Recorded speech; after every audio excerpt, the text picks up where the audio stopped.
I'm here with Ben MacAdam. I'm so happy to be. I met Ben about a week ago. I didn't walk into your gallery. I walked in today for the first time, and I'm actually upset with myself that it's taken this long to walk into this space, because I'm so blown away and inspired by the collection of artists you have here, your work, and what you've done with the space. It's a multi-level thing that I'm actually so pleased with.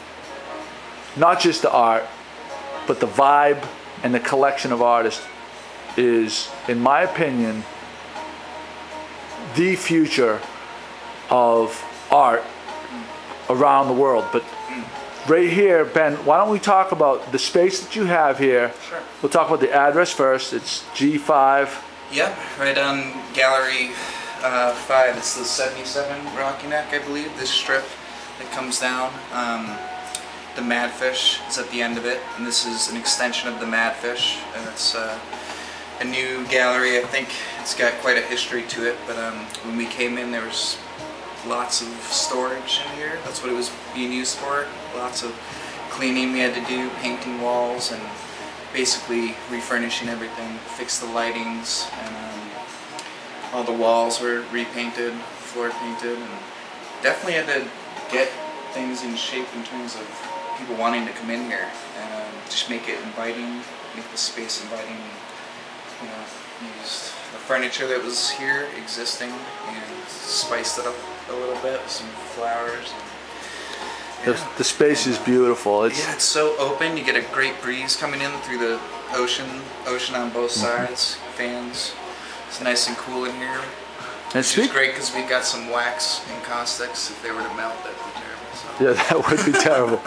But speaking of fresh, your art is so inspiring, because I was talking to Jeffrey Cluett, and we're talking about how staid and how you know, a lot of art people feel like they're stuck within parameters. Sure. And they don't break out.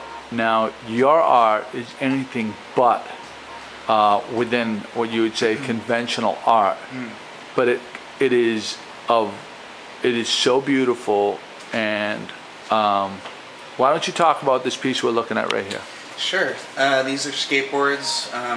Two of them which I used myself. I grew up skateboarding, and there's something that came up inside me, seeing potential in materials, having studied art, having looked at Jasper Johns, having seen what people were doing.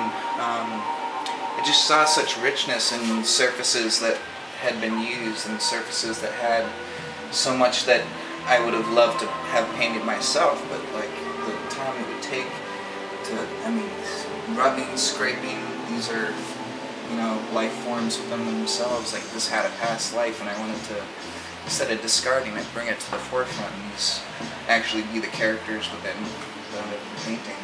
And wanted to embrace that and give it a new life, which would be great to acknowledge, you know, just to have this surface and have the life continue on instead of throwing it out. It's amazing. So, yeah, I believe that the way that I've been painting is always that rediscovery in the surface itself. So when I paint, I discover.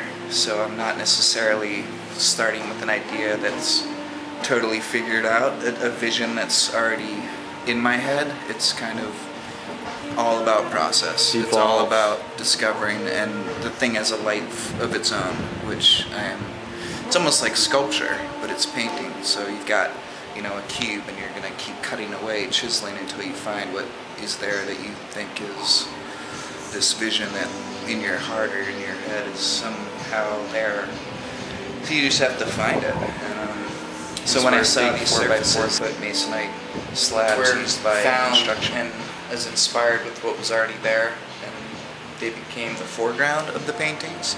And so all this duct tape, for instance, and the stains, I don't know if you can get a close-up of that, but there's such detail and complexity that it'd be hard to replicate that, or just seem unnecessary. When I saw these boards, it was like paintings were already there, and I just wanted to work with it, dialogue with it basically. And in that I saw beauty. I saw beauty in this discarded material, which if it wasn't on a wall it'd be pretty ugly, I think, but if you embrace it as art, it's life, it's there's so much there. And I like that a lot of people interpret things differently when they look at it. You get different things all the time, you know, birds in a tree, you know, somebody playing baseball, somebody pitching. They kind of work well as a group, definitely. We got like an arch going in. Animation to me, I kind of feel like in my work. There's a lot of movement and a lot of energy that seems like it's moving. And I do video art as well, so I feel like that plays into where my art has evolved to. Almost like you're driving by landscapes or memories of landscapes. You're just in a car, blink your eyes, and then you have this calm feeling about it. Yeah.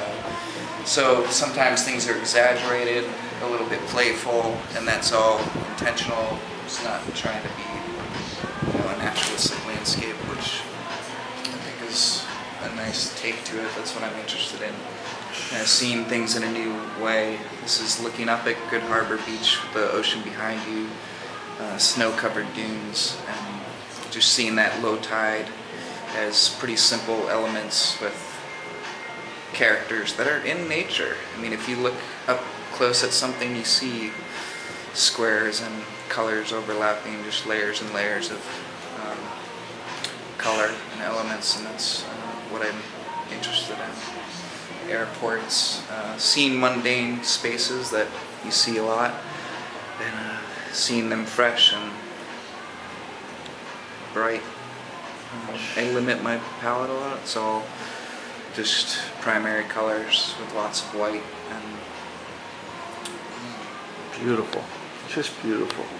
thank you. I just, you know, this is what it's all about. This is what art is all about. It's about an individual pushing his boundaries and not having limits, and really just letting it go, and not going by some formula that was taught in some classroom. This is the way you paint. This is totally Ben MacAdam. No one else could produce this. No one else could produce this. No one else could produce this. This is Ben MacAdam